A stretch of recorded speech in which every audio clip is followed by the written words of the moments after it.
Israeli जारहियत सहाफ़ियों पर भी भारी बढ़ गई। हक़ाइक़ छुपाने के लिए सिहोनी फ़ौज ने जानबूझकर मीडिया मराकज़ को निशाना बनाया। गज़ा पर हमले में 12 सहाफ़ी कत्ल और 8 ज़ख्मी हुए। तेल अबीब में BBC मीडिया टीम पर इसराइली फ़ौजियों का हमला। इसराइली वज़ीर ने अल जज़ीरा ब्यूरो को बंद करने का मुतालबा कर दिया। इसराइली जारहियत सहाफ़ियों पर भी भारी। मीडिया मराकज़ और सहाफ़ियों की टीम पर हमले। गज़ा पर वहशियाना हमले के दौरान सिहोनी जंगी तैयारों ने जहां आबादियों पर तसलसल के साथ बम बरसाए, वहीं मीडिया मराकज़ को भी चुन चुन कर निशाना बनाया। हमलों का वाज़ेह मकसद गज़ा की अलमनाक सूरत हाल को दुनिया से छुपाना था।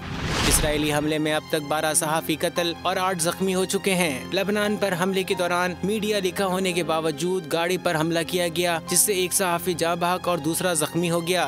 तेल अवीव में BBC की टीम को इसराइली पुलिस ने बंदूक की नोक पर हिरासा किया और तशद्दुद का निशाना बनाया। BBC के मुताबिक गाड़ी में जाने वाले 3 सहाफ़ियों को घसीट कर बाहर निकाला और तलाशी ली। मोबाइल फोन छीन कर जमीन पर फेंक दिया। इसराइली वजीर ने अल जज़ीरा नेटवर्क के ब्यूरो को बंद करने का मुतालबा कर दिया। वजीर मवासलात ने कतरी न्यूज स्टेशन पर हमास को उकसाने और गजा से मुमकिना हमले के लिए इसराइली फौजियों की शनाख्त जाहिर करने का इल्जाम लगाया। अगर आपको हमारी ये वीडियो पसंद आई है तो हमारे चैनल को सब्सक्राइब करें और बेल आइकन पर क्लिक करें। सब्सक्राइब करें और बेल दबाएं ताकि कोई खबर रह न जाए।